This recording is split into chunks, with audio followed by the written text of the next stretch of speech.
بسم اللہ الرحمن الرحیم، السلام علیکم ورحمۃ اللہ وبرکاتہ۔ یہ سبق بھی ہمارا فعل الماضی سے متعلق ہے اور یہ دوسرا حصہ ہے ہمارے سبق فعل الماضی کا۔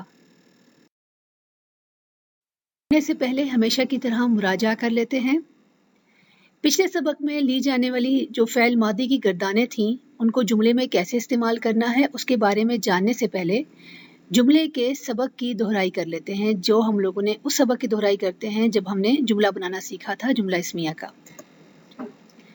جملہ اسمیہ کے سبق میں جب ہم نے پڑھا تھا اور یہ جانا تھا کہ جملہ جو ہے عربی میں دو طرح کے ہوتے ہیں، جملہ تامہ کی دو اقسام ہیں، جملہ اسمیہ اور جملہ فعلیہ۔ تامہ کا مطلب ہے جو اپنے معنی مکمل طریقے سے بیان کر رہا ہو، ایسا جملہ جو اپنے معنی مکمل طریقے سے بیان کر رہا ہو جملہ تامہ کہلاتا ہے۔ عربی میں اس کی دو اقسام ہیں، جملہ اسمیہ اور جملہ فعلیہ۔ جملہ اسمیہ کے بارے میں ہم نے یہ جانا تھا کہ اسمیہ جملے کی عربی میں دو بنیادی اجزاء ہوتے ہیں جو کہ مبتدا اور خبر کہلاتے ہیں۔ ان دو بنیادی اجزاء کے علاوہ متعلق خبر بھی جملے کا حصہ ہوتی ہے بعض اوقات، تو اس کے بارے میں بھی ہم لوگوں نے سیکھا تھا اپنے درس میں کہ یہ جملے میں کس طریقے کا ہوتا ہے اور کس طرح یہ نظر آتا ہے اور اس کے اعراب یا اس کے بارے میں کس طریقے سے بتایا جاتا ہے۔ یہ تمام چیزیں ہم لوگوں نے جملہ اسمیہ لیتے وقت پڑھ لی تھی اور جان لی تھی۔ اگر آپ نے جاننا ہے تو آپ بھی ان اسباق کو دیکھیے اور انہیں پڑھ لیجئے گا۔ اسی طرح جملہ فعلیہ کے بھی دو بنیادی اجزاء ہوتے ہیں جو کہ فعل، پہلا جز جو ہوتا ہے اس کا وہ فعل کہلاتا ہے، اور جملہ فعلیہ کا دوسرا جو اہم جز ہوتا ہے وہ فاعل کہلاتا ہے۔ یعنی یہ ایک جملہ بنا، فعل اور فاعل مل کے ایک مکمل جملہ بنا لیتے ہیں، جملہ تامہ بنا لیتے ہیں عربی میں۔ بعض اوقات آپ مفعول بہ کو بھی پاتے ہیں جملے کے اندر، اور بعض اوقات متعلق فعل بھی جملہ فعلیہ کا حصہ ہوتا ہے جو کہ فعل سے متعلق کیا کرتا ہے، انفارمیشن فراہم کرتا ہے اور بتاتا ہے کہ اس کے اندر اور مزید کیا کیا اجزاء ہیں، کیا بات ہے مزید جو کرنی ہے۔ ہم نے یہ بھی جانا تھا کہ جملے میں اسم کی حالت رفع کی کیا پہچان ہے، یا اسم کی حالت رفع سے کیا مراد ہے۔ جب اسم حالت رفع میں ہوتا ہے اس سے مراد کسی اسم کا آخر میں درج ذیل اعراب جو کہ حروف یا حرکات کی شکل میں ہوتے ہیں ان کا لے لینا، جو کہ ضمہ کی صورت میں بھی ہوتے ہیں یا کبھی تنوین ضم کی صورت میں بھی آپ دیکھتے ہیں اسم نکرہ کے آخر میں، الف کی صورت میں بھی آپ دیکھتے ہیں مثنی اسماء میں، اور واو کی صورت میں بھی آپ دیکھتے ہیں جمع مذکر اسماء میں۔ جملے میں اسم کی حالت نصب کی کیا پہچان ہے، یا یہ آپ کے ذہن میں سوال آ سکتا ہے کہ اسم کی حالت نصب سے کیا مراد ہے۔ حالت نصب سے مراد کسی اسم کا آخر میں درج ذیل اعراب جو کہ حروف یا حرکات کی شکل میں ہوتے ہیں ان کا لے لینا، جو کہ آپ کو فتحہ کی صورت میں بھی آخر میں ملتے ہیں، تنوین فتح کی صورت میں اسم نکرہ کے آخر میں آپ یہ پائے جاتے ہیں، جمع تکسیر بھی لے لیتے ہیں کئی دفعہ ان کو، تنوین فتح کو حالت نصب میں۔ اور آپ نے دیکھا ہوگا جو ہمارے مثنی اسماء ہیں وہ بھی حالت نصب میں، یا ہمارے جمع مذکر سالم جو اسماء ہیں وہ آخر میں یا سے منصوب ہو جاتے ہیں۔ اسی طرح سوال یہ ہے کہ جملے میں اسم کی حالت جر کی کیا پہچان ہے، یا حالت جر سے کیا مراد ہے۔ حالت جر سے مراد ہے کسی اسم کا آخر میں درج ذیل اعراب کا لے لینا، جو کہ حرکات کی صورت میں بھی ہم نے دیکھ سکتے ہیں یا حروف کی صورت میں بھی ہوتے ہیں وہ، اور یہ اگر دیکھیں ہم لوگ حروف کی صورت میں تو یا کا لے لینا، مثنی یا جمع مذکر سالم کا آخر میں، اور تنوین کسر کا لے لینا، آپ دیکھ سکتے ہیں تنوین جو ہوتی ہے وہ نکرہ اسماء کے آخر میں پائی جاتی ہے یا جمع تکسیر کے آخر میں بھی آپ دیکھتے ہیں، یا اسم جو ہے وہ کسرہ لے لیتا ہے اپنے آخر میں جو کہ حرکت ہے، ایک حرکت ہے، اور یہ جو ہے شکل وہ حالت جر کی بیان کرتا ہے اسم کی۔ تو یہ تمام چیزیں ہم لوگوں نے اپنے جب ہم نے اسم کی بلحاظ اعراب جو پہلو لیا تھا اس کے اندر ہم نے بہت اچھے طریقے سے ان تمام چیزوں پر بحث بھی کر لی تھی، اور جملہ اسمیہ کے دوران ان کو دوبارہ سے ان کا مراجعہ بھی کر لیا تھا۔ اب آپ یہ دیکھیں ان میں سے الاسماء المرفوعہ ہیں یا الاسماء منصوبہ ہیں، الاسماء المجرورہ ہیں، جو کہ میں بھی آپ کو بتاؤں گی، ان میں سے جو نمایاں نظر آ رہے ہیں آپ کو نیچے سرخ رنگ میں، ان اسماء کے متعلق ہم لوگوں نے علم النحو میں جان لیا ہے۔ 7 طرح کے اسماء جملے میں حالت رفع میں پائے جاتے ہیں۔ فاعل اگر ہوگا تو وہ حالت رفع میں ہوگا، نائب۔ یہ میں نے ایک خلاصہ یہاں پر لکھا ہے کہ کون کون سے وہ اسماء ہیں جو جملے کے اندر حالت رفع میں پائے جاتے ہیں۔ کچھ اسماء فاعل کہلاتے ہیں، کچھ اسماء نائب الفاعل کہلاتے ہیں۔ ان کے بارے میں ہم کیونکہ جملہ فعلیہ ابھی لے رہے ہیں، ان میں آپ کو پتہ چل جائے گا۔ اور جب ہم نے اسمیہ جملہ لیا تھا تو اس کے اندر مبتدا اور خبر کے طور پہ لیا تھا۔ اسم کو اگر مبتدا ہے تو وہ حالت رفع میں ہوگا، خبر بھی حالت رفع میں ہوگی۔ پھر ہم نے کانا اخواتها جو ہے یہ طرح کے اسماء لیے تھے، خبر انا اور اخواتها اس کے لیے تھے۔ یہ بھی میں نے آپ سے، ہم لوگوں نے اس کے بارے میں بھی کافی معلومات لے لی ہیں اپنے پچھلے اسباق میں۔ اور کچھ اسماء جو نہیں ہیں ہائی لائٹڈ سرخ رنگ میں، تو ان کے بارے میں ہم ابھی بحث نہیں کریں گے یا بات نہیں کریں گے، ان کو آگے آنے والے دروس میں اپنے موضوع کا حصہ بنائیں گے۔ اسی طرح اسماء منصوبہ کا بھی میں نے چھوٹا سا ایک وہ دے دیا ہے، بعض کا آپ اس والے درس میں پڑھیں گے، آنے والے دروس میں پڑھیں گے۔ اور جو ہائی لائٹڈ ہیں سرخ رنگ میں، جیسے منادی جو ہے، منادی معرب ہو گیا، خبر کانا و اخواتها، اسم ان و اخواتها، یہ تمام کے تمام لوگوں نے لے لیے ہیں، یہ اسماء منصوبہ کہلاتے ہیں۔ اس کے علاوہ المفعول به یا مفعول اجلی جو بھی ہیں، یہ ہم اپنے فعل کے علم الصرف میں آگے آنے والے جو دروس ہوں گے اس میں اپنے موضوع کا حصہ بنائیں گے۔ اسماء مجرورہ جو ہیں، مجرور بحرف جر، یعنی اسم کس کس چیز سے کیا وجوہات ہوتی ہیں کہ وہ حالت جر لے لیتا ہے، وہ حالات، وہ شکلیں لے لیتا ہے جو ہم نے پچھلی سلائیڈ میں پڑھی ہیں، یعنی کسرہ کا لے لینا، تنوین کسر کا لے لینا، یا سے مجرور ہو جانا۔ تو ایسا اسم ہوتا ہے جو مجرور ہوتا ہے حرف جر سے، ان کے بارے میں نے پوری آپ کو ڈیٹیل بتا دی ہے۔ یا مجرور اضافہ کی وجہ سے ہوتا ہے، یعنی وہ مضاف لے کے ہم نے ٹاپک میں یہ سب کچھ پڑھ لیا تھا۔ اور ہم لوگوں نے المجرور بالتبعیہ، یعنی کچھ ایسے حروف ہوتے ہیں جو حالت جر دے دیتے ہیں اسم کو جملے کے اندر، یا وہ اس کو جیسے عطف معطوف اگر ایک دوسرے کے تابع ہیں، وہ اگر پورا جو ہے مرکب جو آپ کا ہے وہ آ رہا ہے حالت جر میں، تو وہ پورا ایک دوسرے کے تابع ہونے کی وجہ سے وہ حالت جر میں چلا جاتا ہے۔ تو اس طرح کے اسماء جو ہیں ہم لوگوں نے اس بارے میں جو ہائی لائٹڈ ہیں ان کے بارے میں ڈسکس کر لیا ہے، اور جو ابھی جملہ فعلیہ کا حصہ بنیں گے انہیں ہم اس والے سبق میں باذن اللہ تعالی ڈسکس کریں گے۔ آئیے اب جملہ فعلیہ کے مذکورہ اجزاء کے متعلق جانتے ہیں۔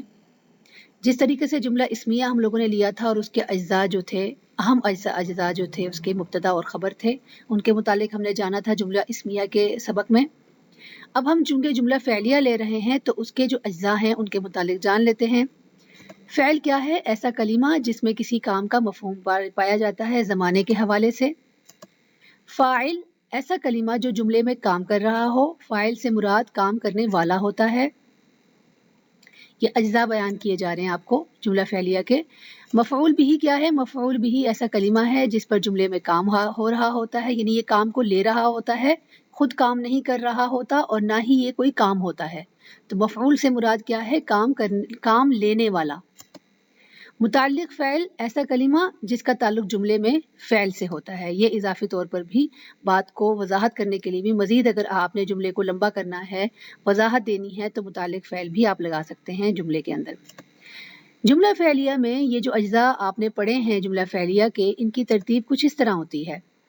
فعل سے، چونکہ جملہ فعلیہ ہے تو فعل سے شروع ہوگا، تو فعل سب سے پہلے لگے گا، اس کے بعد فاعل آتا ہے کام کرنے والا، پھر جملے میں جملہ فعلیہ میں مفعول بھی یا متعلق فعل آپ کو نظر آئے گا۔ تو جملہ فعلیہ جو آپ دیکھ رہے ہیں یہاں پر، اس کی ترتیب، اس کے اجزاء کی ترتیب عموماً عربی میں جملہ فعلیہ کی اس طریقے سے ہوتی ہے: فعل، فاعل، مفعول بھی، اس کے ساتھ متعلق فعل یا مفعول بھی یا متعلق فعل۔ اعراب کے لحاظ سے یہ کلمات کس طریقے کے ہوتے ہیں؟ جیسے ہم نے پڑھا تھا کہ جملہ اسمیہ میں اعراب کے لحاظ سے مبتدا جو ہے وہ حالت رفع میں اور خبر حالت رفع میں ہوتی ہے۔ اعراب کے لحاظ سے دیکھتے ہیں جملہ فعلیہ کے اجزاء کیا لیے ہوئے ہوتے ہیں اور کس طرح کے اعراب ہوتے ہیں ان کے۔ فعل ماضی ہے چونکہ یہ، اس لیے ہم اس بارے میں بات کر رہے ہیں کہ فعل ماضی ہمیشہ جو ہوتا ہے وہ مبنی ہوتا ہے۔ اگر یہ فعل ماضی آپ نے لگانا ہے اس کے اندر تو وہ مبنی ہوگا، اور 3 طرح کے حالات میں جملے پایا جائے گا: یا فتحہ کے ساتھ مبنی ہوگا، جیسے آپ کو مثال دی ہوئی ہے کتبہ، یا سکون کے ساتھ وہ مبنی ہوگا کتبت، کیونکہ آپ نے صیغے لیے تھے فعل ماضی کے، اس میں بعض صیغوں میں سکون لگ رہا تھا، بعض میں فتحہ لگ رہا تھا، اور بعض آپ کو دمہ پر ختم ہوتے ہوئے نظر آئیں گے. یہ تمام کے تمام جو آپ دیکھ رہے ہیں اعراب اس کے یہ مبنی ہوں گے، تبدیل نہیں ہوں گے کسی صورت بھی. فعل ماضی کے، فعل مضارع کی بات نہیں ہو رہی. فاعل جو ہے یہ جو لفظ ہوتا ہے، یہ کلمہ ہوتا ہے، یہ ہمیشہ حالت رفع میں ہوتا ہے اور آپ کو دو طرح سے نظر آتا ہے اس کے اعراب.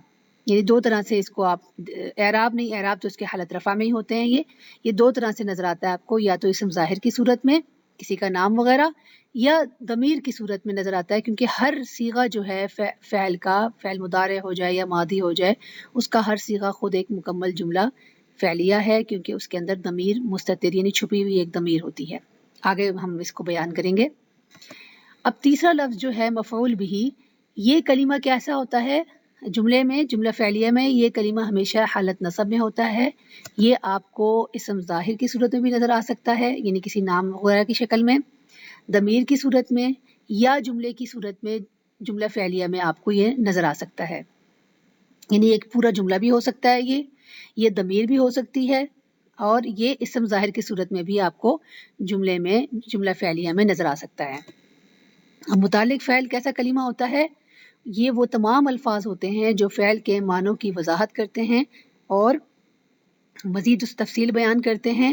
یہ آپ کو جار و مجرور کی صورت میں بھی نظر آ سکتے ہیں جملے کے اندر. تو ہم مختلف طرح کے جملے آگے جا کر لیں گے تاکہ آپ کو مزید جو ہے وہ وضاحت سے پتہ چل سکے کہ یہ تمام جو کلمات ہم نے پڑھے ہیں یہ کس طریقے کے ہوتے ہیں، کیسے ہوتے ہیں، اور مختلف طرح کے جمل فعلیہ جو ہیں عربی میں وہ کس طرح سے ہوتے ہیں. تو آئیے سب سے پہلے کچھ مثالوں کے ذریعے ہم صرف فاعل کو، یعنی پہلا جو ہم نے حصہ پڑھا تھا، دوسرا حصہ تھا معاف کیجیے گا، فاعل جو کام کرنے والا ہوتا ہے اس کو سمجھنے کی کوشش کرتے ہیں جمل فعلیہ میں. آئیے سب سے پہلے جمل فعلیہ کا پہلا جز جو ہے فاعل، اس کے بارے میں بات کر لیتے ہیں. پچھلے سبق میں آپ نے ماضی کے جو 14 صیغے یاد کیے ہیں، ان میں سے ہر ایک صیغہ مستقل جملہ فعلیہ ہے، اس لیے کہ ان میں سے ہر ایک میں فعل کے علاوہ فاعل بصورت ضمیر مستتر یا متصل موجود ہے. اب اس میں متصل والی ضمیر کو وہ نہ سمجھیے گا جو آپ متصل کر کے اس کو بیان کرتے ہیں کہ اس کے اوپر کام ہو رہا ہے، ویسا نہیں. جو آپ نے صیغے لیے تھے اس کو آپ نے دیکھا تھا کہ آخر میں مختلف طرح کی تبدیلی آ رہی ہے. جیسے ہم نے کتب لیا یا فعل کا آپ صیغہ لے لیں تو اس کے اندر ہم نے بعد میں تبدیلیاں کرتے ہوئے دیکھا تھا. کچھ تبدیلیاں ظاہری تھیں، کچھ تبدیلیاں نہیں نظر آ رہی تھیں، ان کی بات ہو رہی ہے. اور صیغوں کے ترجمہ جب ہم نے کیا تھا ان کے ساتھ ان ضمائر کا ترجمہ بھی کیا تھا. جیسے آپ کے پاس ایک مثال ہے یہاں پر ذهب، اس کا ترجمہ ہم نے گیا نہیں کیا، یا ہم نے یہ نہیں سیکھا کہ اس کا ترجمہ صرف گیا ہی کریں گے ہم. اس کا ترجمہ ہم نے سیکھا تھا وہ گیا. تو وہ کیا ہے؟ ہوا ہے. عربی میں ہوا ضمیر جو ہے وہ مستتر ہے فعل ماضی ذهب کے اندر. ایک اور مثال دیکھیں، کتبوا، انہوں نے لکھا. تو اس میں جو واو اور الف آپ دیکھ رہے ہیں یہ کیا ہے؟ یہ ضمیر متصل ہے، ضمیر جو ہے وہ جڑی ہوئی ہے. یہ ہمیں بتا رہی ہے کہ اس کے اندر جو ضمیر ہے وہ کیا ہے؟ ہم ہے. ہم کی ضمیر کو بتانے کے لیے واو اور الف یہاں پر اس صیغے میں لگایا ہوا ہے، تو اس لیے ترجمہ بنا انہوں نے لکھا. اب اگر فاعل کوئی اسم ظاہر سے مراد کسی شخص کا نام یا کسی جگہ کا نام یا کسی چیز کا نام ہو جملے کے اندر، تو جملہ فعلیہ کے مذکورہ قاعدے کے لحاظ سے جو کچھ یوں تھا، فعل اس کے بعد فاعل کا لکھنا. فعل سے ہم کیوں شروع کریں گے جملہ فعلیہ کو؟ کیونکہ عربی میں قاعدہ ہے کہ جب بھی آپ جملہ فعلیہ بنائیں تو جملہ فعلیہ جو ہے وہ فعل سے شروع ہونا چاہیے. تو جملہ فعلیہ ہم بنا رہے ہیں تو فعل سے ہم نے اپنی ابتدا کی، فعل پہلے آئے گا اس کے بعد فاعل. اس طریقے سے ہم اپنا سادہ جملہ عربی میں بنا سکتے ہیں. تو اس قاعدے کے لحاظ سے، مختلف طرح کے فاعلین کے لحاظ سے جملہ فعلیہ کچھ اس طرح بنیں گے. سمع، اس نے سنا. اب ہم نے اسم ظاہر لگا دیا، کس نے؟ اللہ. سمع اللہ، اللہ نے سنا. اس میں سمع فعل ہے اور فاعل ہے اللہ. اگلی جملہ دیکھیں، کتبت البنت، کتبت لکھا، اس نے لکھا، اس لڑکی نے، اس مؤنث نے لکھا. آگے ہم نے کتبت کے آگے ہم نے اسم ظاہر بیان کر دیا، کس نے؟ البنت، کتبت البنت، لڑکی نے لکھا۔ یہاں پر فعل ہے ہمارا کتبت اور فاعلہ ہے ہماری بنت۔ اب ہمارے پاس ایک اور جملہ ہے، دیکھیں دو جملے ہیں، کتب المعلمون اور کتبت المعلمتان۔ اب یہاں پر آپ دیکھیں ان مثالوں میں آپ کوئی عجیب فرق محسوس نہیں کر رہے؟ یہاں پر تو ہمارے پاس جمع مذکر السالم ہے اور جمع مذکر السالم سے پہلے ہم لوگوں نے مفرد مذکر کا صیغہ لگا دیا کتبہ، یہاں تو کتبو ہونا چاہیے تھا۔ اسی طرح ہم نے یہاں پر المعلمتان جو کہ مثنی مؤنث ہے، اسم مثنی مؤنث ہے، اس سے پہلے ہم نے کتبت لگا دیا، حالانکہ ہم لوگوں نے یہاں پر کتبتا لگانا چاہیے تھا۔ تو اس کی کیا وجوہات ہیں؟ آئیے اب ذرا اس طرز کتابت کو جانتے ہیں کہ یہ کیوں لکھی گئی۔ جمل فعلیہ جن میں فاعل اسم ظاہر کے طور پر ہیں، آپ دیکھیں یہاں پر جو بھی میں جملے لوں گی اس کا اسم ظاہر جو ہوں گے وہ مذکر ہوں گے، جیسے دخل المعلم، دخل المعلمان، دخل المعلمون، جن کی بالترتیب جو ترجمہ بنتا ہے، ایک معلم داخل ہوا، دو اساتذہ داخل ہوئے یا اساتذہ داخل ہوئے۔ یہ جملے دیکھیں اس میں اسم ظاہر جو ہے وہ مؤنث کی صورت میں ہے، دخلت المعلمۃ، ایک استانی داخل ہوئی، دخلت المعلمتانی، دو استانیہ داخل ہوئیں، دخلت المعلمات، استانیہ داخل ہوئیں۔ اب یہ ذہن میں رکھیں کہ جملے فعلیہ جو ہیں عربی میں اس جملے کو کہتے ہیں جو کہ فعل سے شروع ہوتا ہے، یہ آپ نے بات ذہن میں رکھ لی۔ جب بھی آپ اپنا جملہ جو ہے وہ فعل سے شروع کریں عربی میں تو یہ بات ذہن نشین کر لیں کہ مفرد ہو جائے آپ کا اسم ظاہر یا مثنیٰ ہو جائے یا جمع اسم ظاہر ہو جائے، تمام طرح کے جو فاعلین ہوتے ہیں، تمام طرح کے فاعل جو ہوتے ہیں ان کے لیے جو کہ اسم ظاہر کے طور پر ہوں، ٹھیک ہے، ان کے ساتھ شروع میں فعل جو ہے وہ مفرد صیغے میں ہی لگایا جاتا ہے۔ فرق صرف کیا ہوتا ہے؟ جنس کا ہوتا ہے۔ اگر اسم ظاہر آپ کا مؤنث ہے تو مفرد مؤنث کا جو پہلا صیغہ ہے فعل ماضی کا وہ لگے گا، اور اگر آپ کا اسم ظاہر جو ہے وہ مذکر ہے تو اس صورت میں آپ کا جو فعل ماضی ہوگا وہ فعل ماضی لے رہے ہیں اس لیے فعل کی ماضی کی بات کر رہی ہوں، ویسے فعل کی بات ہوتی ہے تو وہ یہ ہے کہ فعل بھی وہ مفرد مذکر اسم ظاہر مذکر کے لیے فعل جو ہے وہ آپ کا مفرد مذکر کا صیغہ ہی لگے گا، جنس کے فرق کے ساتھ، یہ ذہن میں رکھیے گا۔ اور یہ چھوٹی سی ایک یہ بھی چیز ذہن میں رکھ لیں کہ فعل ماضی سے پہلے ما لگانے سے جملہ جو فعلیہ ہوتا ہے وہ نفی کا مفہوم دے دیتا ہے، یعنی اس میں نفی کا مفہوم پیدا ہو جاتا ہے، جیسے ما ذهب، وہ نہیں گیا، یعنی ذهب کا مطلب ہوتا ہے گیا، وہ گیا، لیکن ما لگانے سے وہ نہیں گیا کے نفی کے معنی آ گئے۔ یا اگر ہم کتب الولدان، دو لڑکوں نے لکھا، اس کے ساتھ سے پہلے ہم ما لگا دیں تو اس کا معنی ہوتے ہیں ان دو لڑکوں نے نہیں لکھا۔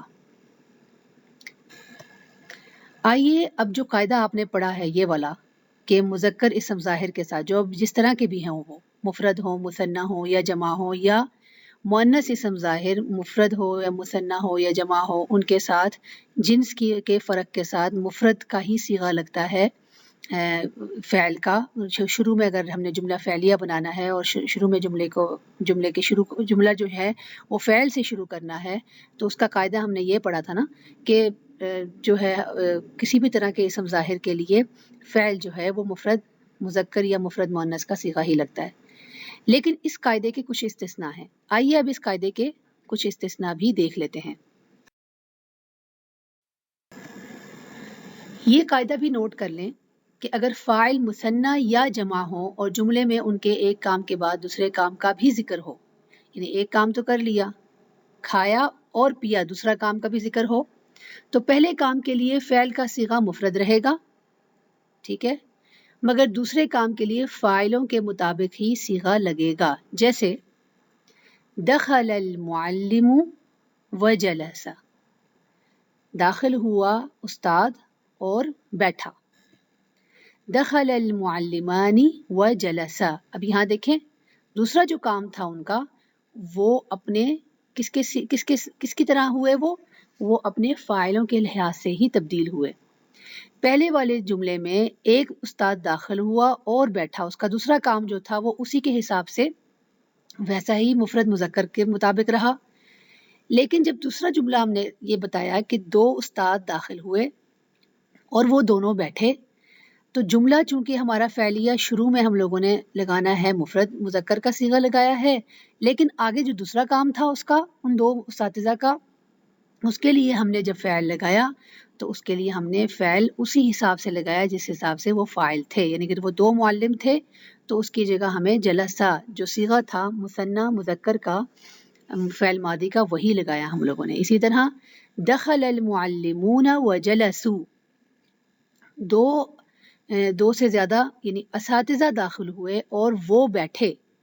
تو اس کے لیے ہم نے کیا کیا، جب ہم نے دوسرا کام کا ذکر کیا تو دوسرے کام کا ذکر اپنے اس فاعلوں کے حساب سے کیا، جتنے فاعل تھے اس حساب سے ہم لوگوں نے. اگر 2 تھے تو 2 کا صیغہ لگایا مفرد مذکر کا، اگر مفرد مذکر تھے تو، اور اگر وہ مفرد مذکر جو تھے وہ جمع تھے تو اس کے لیے ہم لوگوں نے جمع کا صیغہ ہی فعل ماضی کا لگایا، جو کہ ہم نے یاد کیا تھا. اسی طرح اگر آپ مؤنث کا جملہ لے لیں، دخلت المعلمۃ وجلست، استانی داخل ہوئی اور بیٹھی، تو جلست تو دخلت کے مطابق ہی آیا کیونکہ ایک ہی استانی تھی. اسی طرح اگر 2 استانیاں اگر یہ جملے میں لکھنا ہے اور وہ دونوں بیٹھی تو ہم لوگوں نے دخلت معلمتانی کو تو ویسے ہی رکھا جو ہم نے سیکھا تھا طریقہ کار، لیکن اس کا دوسرا کام جو ہے وہ ہم نے مثنی مؤنث ہی میں اس صیغہ کو لکھا. اب دخلت المعلمات اور وجلسنا، یہ وہی صیغہ ہے جلسنا جو ہم لوگوں نے فعل ماضی میں لیا تھا. ان کے بارے میں ہم نے کیسے پڑھا تھا، فعل ماضی کس طرح جمع مؤنث سالم کے لیے غائب کے لیے تبدیل ہو جاتا ہے، وہ اس طریقے سے تبدیل ہو جاتا ہے، نون لے لیتا ہے فعل ماضی اپنے آخر میں، اس طرح سے.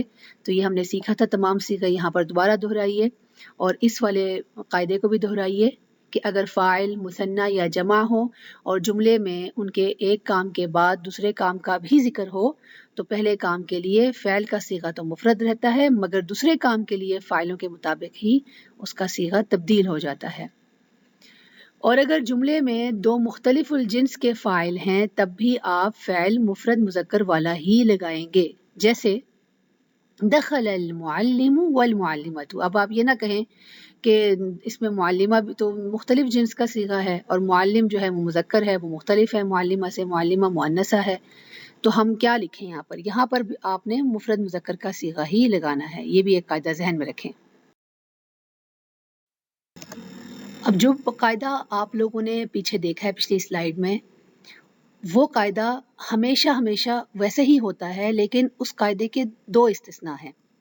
یعنی وہ ہٹ کے تھوڑا سا استعمال ہو جاتا ہے، اس قاعدے سے ہٹ کے کچھ جملے بنتے ہیں.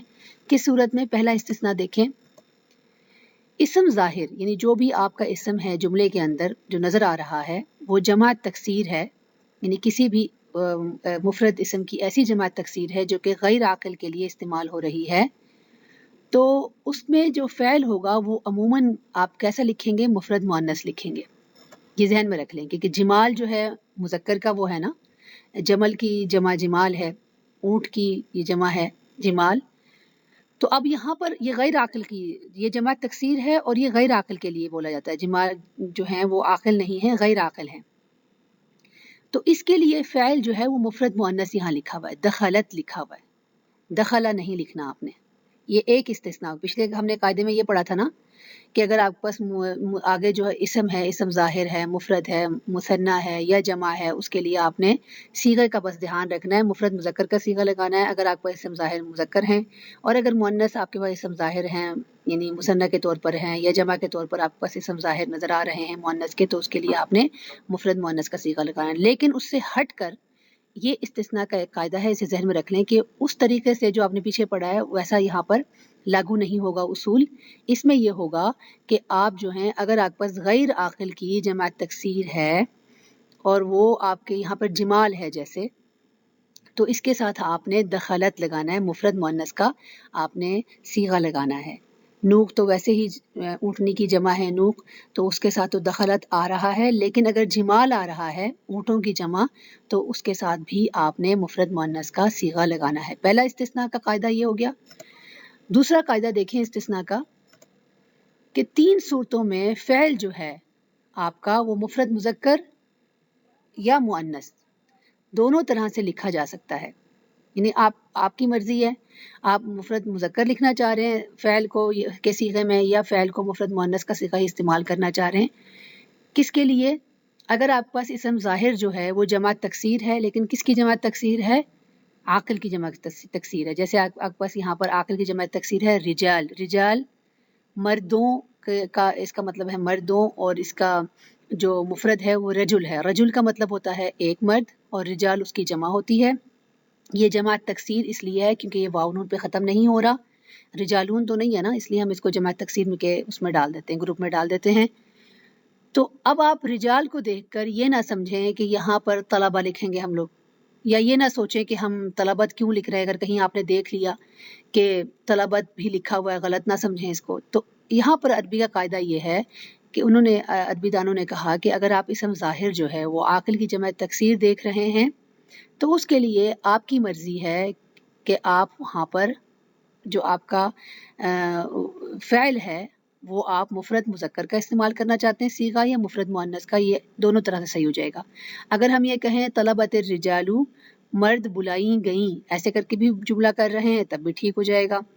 یا اگر ہم کہیں نسوہ نساء کی جمع ہے، نساء خاتون اور خواتین کی جمع نسوہ ہے یہاں پر، تو اس سے پہلے آپ طلبہ دیکھ لیں. اگر خواتین بلائے گئے اس طرح کا جملہ بھی ذہن میں آ رہا ہو اس کا ترجمہ، تو تب بھی وہ جملہ ٹھیک ہوگا، کیونکہ عربیوں نے کہا ہے، اس کا قاعدہ نکالا ہے کہ یہ استثناء کی صورت ہے، اس میں جو آپ کی جمع تکسیر ہے وہ عاقل ہے، اور اس کے لیے آپ جو ہیں وہ فعل جو ماضی کا ہے وہ مفرد کا استعمال کر لیں، مذکر و مؤنث کا، دونوں طرح سے صحیح ہو جائے گا. تو دوسرے قاعدہ استثناء کا جو دوسری صورت ہے اس کا یہ ہے کہ اگر اسم ظاہر کوئی اسم جمع ہو. اسم جمع ہم لوگوں نے پڑھا تھا اس کے متعلق کہ اسم جمع ایسا اسم ہوتا ہے جس کو ہم سن کے یہ سمجھ لیتے ہیں کہ وہ اس کے اندر جمع کی کوئی بات آ رہی ہے. جیسے قبیلہ ہم کہیں، قبیلہ کا سنا ہم لوگوں نے، تو قبیلہ ایک چیز کی ہمارے ذہن میں تصویر اجاگر نہیں ہو رہی، ہمارے ذہن میں یہ ہو رہا ہے کہ یہ زیادہ کے لیے استعمال ہو رہا ہے قبیلہ، جس میں بہت سارے لوگ ہیں. اسی طرح اگر ہم فوج کہیں تو فوج میں بھی ہم یہ ایک شخص کو یا ایک فرد کو نہیں تصور کرتے، فوج میں بھی ہم لوگ گروپ آف فوجی جو ہوتے ہیں ان کو تصور کرتے ہیں. تو اس طرح کے اسم کو اسم جمع کہتے ہیں. اگر آپ کے پاس کوئی بھی جملے کے اندر اسم ظاہر جو ہے وہ اسم جمع ہے، جیسے القوم اسم ظاہر ہے ہمارے پاس، اس کے اندر یہ اسم القوم جو ہے وہ اسم جمع ہے، تو اس کے ساتھ بھی آپ کی مرضی ہے کہ آپ نے اس کو مفرد مذکر کے صیغے سے کا فعل ماضی کے مفرد مذکر صیغے سے کرنا ہے یا مفرد مؤنث سے کرنا ہے، دونوں طرح سے صحیح ہوگا. یعنی غلب القوم، قوم جو ہے وہ غالب ہوئی. اردو میں تو یہ معلوم معنی دوں گی نا میں، لیکن اگر میں اس کو غلب القوم قوم غالب ہوا یا قوم غالب ہوئی، غلبت القوم قوم غالب ہوئی، دونوں طرح سے ٹھیک ہو جائے گا.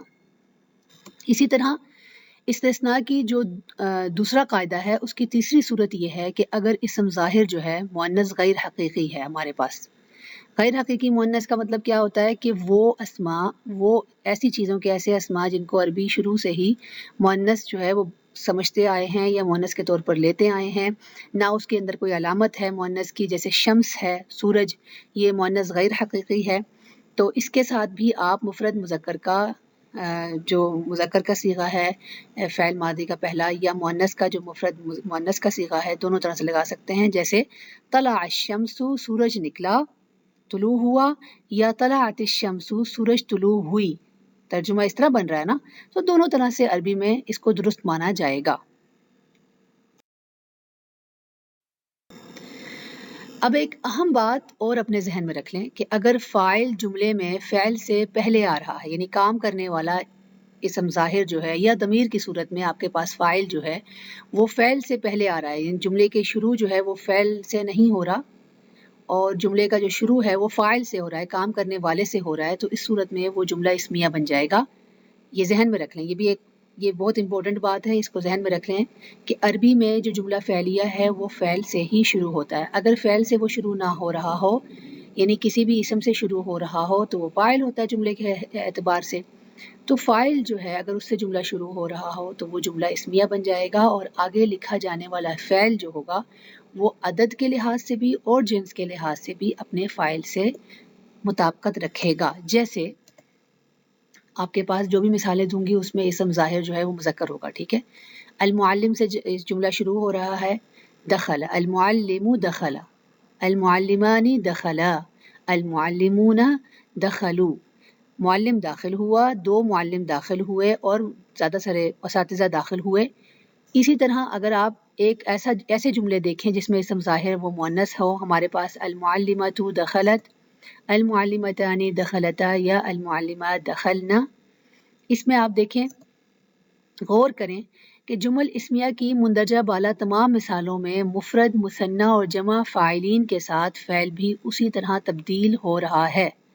یعنی اگر میرے پاس یہاں پر المعلم دخلا ہے، مفرد مذکر معلم کے لیے لگا ہوا ہے، استاد کے لیے، تو دو اساتذہ کے لیے میرے پاس، مثنیٰ مذکر اساتذہ کے لیے میرے پاس دخلا، دو معلم داخل ہوئے، اور معلمون کے ساتھ دخلوا، تبدیل ہونے لگ گئے. جو بھی ہم نے صیغے پڑھے تھے وہ یہاں پر ہم لوگوں نے لگانے لگے، مطلب ان کی دہرائی بھی ہو گئی. جو بھی آپ نے لیے تھے صیغے فعل ماضی کے، یہاں پر غائب کے صیغے ہیں تو وہ ہم لوگ لے رہے ہیں یہاں پر. تو معلمۃ دخلت، معلمتان دخلتا، معلمات دخلنا. تو یہ تمام تبدیل ہو رہے ہیں اپنے کس حساب سے؟ اپنے اسم ظاہر کے حساب سے، مگر اس سے معنوی تبدیلی پیدا نہیں ہوگی. ٹھیک ہے نا. اگر میں کہوں دخل المعلم، معلم داخل ہوا، یا المعلم دخلا، معلم داخل ہوا، دونوں کے معنی ایک جیسے ہی ہیں. شروع میں بے شک آپ فعل کو لے جائیں یا فعل کو اسم ظاہر کے بعد لے جائیں، یعنی فاعل کے بعد لے جائیں، دونوں صورتوں میں کوئی بھی معنوی تبدیلی نہیں ہوتی. یہاں پہ دو چیزیں سیکھی ہیں آپ نے. ایک تو یہ کہ اسم ظاہر سے اگر آپ شروع کر رہے ہیں، بلکہ تین چیزیں کہہ دیں کہ اگر اسم ظاہر سے آپ کا جملہ شروع ہو رہا ہے، یعنی فاعل سے شروع ہو رہا ہے آپ کا جملہ، تو اس کے اندر جو ہے وہ جملہ فعلیہ نہیں ہوگا، اسمیہ ہوگا. نمبر ایک. اس کے بعد نمبر دو بات ہم نے یہ سیکھی کہ وہ فعل جو ہے وہ جنس اور عدد کے لحاظ سے تبدیل ہو جائے گا اپنے اسم ظاہر کے طور پر، جو بھی اس کا اسم ظاہر ہوگا اس کے لحاظ سے وہ بھی تبدیل ہو جائے گا. اور تیسری چیز یہ سیکھی ہم نے کہ یہ معنوی کوئی بھی تبدیلی نہیں دے گا، شروع میں لکھیں یا بعد میں لکھیں فعل کو، تبدیلی معنی ویسے ہی ہوں گے جو شروع میں لکھنے سے فعل کو یا بعد میں لکھنے سے ہوتے ہیں. آئیں مذکورہ بالا تمام قواعد کا ان امثلہ کے ذریعے اعادہ کرتے ہیں اور انہیں ادا کرنا بھی سیکھتے ہیں. آپ یہ دیکھیں، میں یہ چیزیں کیوں دیتی ہوں آپ کو، ہمیشہ میں نے بتایا ہے کہ جب بھی میں آپ کو کوئی ایکسرسائز دوں یا کوئی بھی چیز آپ کو بتانے کے لیے دوں، تو اس طرح کی مختلف چیزیں آپ خود بھی بنایا کریں، تاکہ آپ کو جو بھی سبق آپ نے پڑھا ہے وہ آپ کو ازبر ہو سکے یا اس کی ریویژن ہو سکے، یا کسی اور کو پڑھا لیا کریں. اب جیسے ہمارے پاس یہاں پر ایک مثال ہے، اللہ نے تخلیق کیا، اللہ خلق یا خلق اللہ. تو پہلا والا ہم لوگوں نے جملہ اسمیہ کے طور پر لکھا، اسی کی ترجمہ کیا، اور جملہ فعلیہ کے طور پر خلق اللہ اگر ہم نے لکھا، فعل سے شروع کیا جملے کو. تو ہم نے یہاں پر کیا چیزیں دیکھ لیں، کیا کیا ہم نے کہ ایک تو ہم لوگوں نے، اور دیکھیں ترجمہ تبدیل نہیں ہوا، اللہ نے تخلیق کیا، اس کا یہ ترجمہ اس جملے کا تبدیل نہیں ہوا، دونوں جملوں کا ایک ہی ترجمہ بنتا ہے. تو آپ کی ریویژن بھی ہو گئی، آپ کا طریقہ کار بھی آپ نے دیکھ لیا، جتنا بھی پچھلا سبق آپ نے کیا تھا. میں نے اس طرح کے کافی سارے آپ کو جو یہاں پر مثالیں دی ہوئی ہیں، آپ ان مثالوں کو پہلے خود سے کرنے کی کوشش کریں، اس کے بعد اس کا آنسر دیکھیں. باذن اللہ تعالیٰ آپ کو جو بھی آج کا سبق ہے وہ اس کی دہرائی بھی ہو جائے گی اور یاد بھی رہے گا آپ کو. یہ بھی آپ کے پاس مثالیں ہیں اس طرح کی. میں نے کہا کچھ جملے چھوٹے اور کچھ جملے جو ہیں وہ میں نے بڑے آپ کو لکھ دیے ہیں. اب یہاں پر دیکھیں، ابو بکر اور ایمان باورچی خانے میں داخل ہوئے. ابو بکر و ایمان، پہلے میں نے یہاں پر جو وہ تھا ہمارے فاعل تھے شروع میں رکھ دیے، اور دخلا فی المطبخ، کیونکہ یہ دو تھے تو اس لیے میں نے اس کے لیے صیغہ نکالا مثنیٰ کا، اور مثنیٰ مذکر کا یہاں پر صیغہ لگایا، کیونکہ یہاں پر میں نے آپ کو پہلے ہی بتایا ہوا ہے کہ مفرد اور مؤنث اکٹھے آ جائیں تو مفرد مذکر کے ہی صیغے لگتے ہیں اس کے حساب سے. اب چونکہ ہمارا جو جملہ تھا وہ اسمیہ کا ہے، کیونکہ اسماء جو ہیں وہ فاعل جو ہیں وہ شروع میں آ رہے ہیں، تو یہ اس طرح بنے گا جملہ اسمیہ. اور جملہ فعلیہ اگر ہمیں بنانا ہے تو ہم نے پہلے اس کو لے کے آنا ہے فعل کو، دخل ابو بکر و ایمان فی المطبخ، ابو بکر اور ایمان باورچی خانے میں داخل ہوئے. دونوں کے معنی اوپر ایک جیسے ہی ہیں، کوئی تبدیلی نہیں آئی. لیکن عربی میں جملہ اسمیہ کی کیٹیگری میں یہ والا چلا گیا، جو اسم سے لکھا ہوا، اسم سے شروع تھا جو جملہ، اور جو جملہ فعل سے شروع تھا وہ فعل کی کیٹیگری میں چلا گیا. یہ دیکھیں درج ذیل آیات کی تلاوت کریں اور اس میں موجود افعال ماضیہ کو ان کے فائلنگ کے لحاظ سے جانیں۔ کچھ آیتیں میں آپ کے لیے تلاوت کر لیتی ہوں۔ بسم اللہ الرحمن الرحیم۔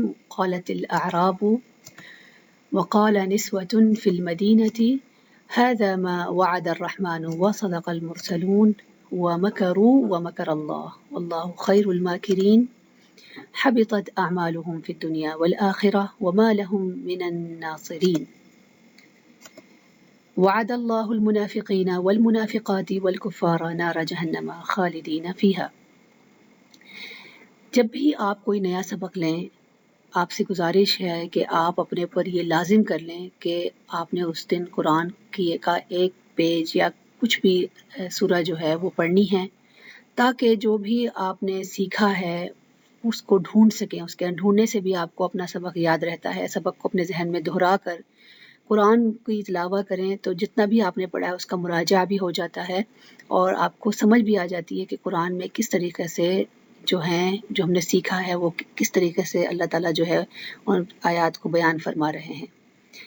یہاں پر بھی آپ دیکھ سکتے ہیں کہ کس طرح جو لال رنگ کا جو ہے وہ سیاہی سے یہ افعال ہیں اور کس طرح اپنے فاعل کے ساتھ لکھے ہوئے آ رہے ہیں آیت کے اندر۔ یہاں پر یہ غور کر سکتے ہیں آپ۔ اب درج ذیل آیا کی تلاوت کریں اور اس میں جملہ اسمیہ اور فعلیہ کا فرق بھی ملاحظہ کریں۔ بسم اللہ الرحمن الرحیم۔ سأل سائل یہ جملہ فعلیہ ہے۔ قال یا بنی، اس طرح کچھ میں نے جمل جو ہیں وہ لیے ہیں قرآن کے کچھ آیات میں سے، تو آپ یہ دیکھیں یہاں پر آپ اگر اکیلے لکھے ہوں، یہ جملے کے اندر نہ لکھے ہوں، تو آپ ان کو کیسے کہہ سکتے ہیں؟ ان کو جملہ فعلیہ یا جملہ اسمیہ کے طور پر آپ خود سے دیکھیں کہ یہ کیا بن سکتے ہیں۔ یہ اس کی پریکٹس یہاں پر بھی ہے، آپ اپنی چیزیں دہرا سکتے ہیں جو بھی سیکھی ہیں آپ نے اس سبق میں، تو اس طرح آپ کو اپنا سبق کا مراجعہ آرام سے ہو جائے گا۔ اب جانے سے پہلے چونکہ ہم لوگوں نے پچھلے اس میں کافی کچھ لے لیا ہوا ہے عربی کی چیزوں میں سے، تو عربی کے جو گرامر سے تعلق رکھنے والے لطائف جو ہوتے ہیں وہ عرب کے درمیان بہت مقبول ہوتے ہیں، جو بھی ان کے پڑھے لکھے لوگ ہوتے ہیں ان کے درمیان۔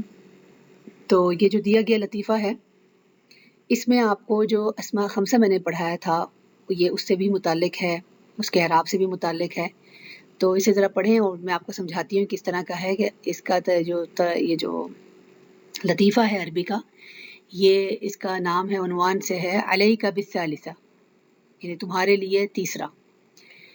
طرق اعرابی باب الحسن البصری قائلا، طرق کا مطلب ہوتا ہے نوک کرنا، کھٹکھٹانا۔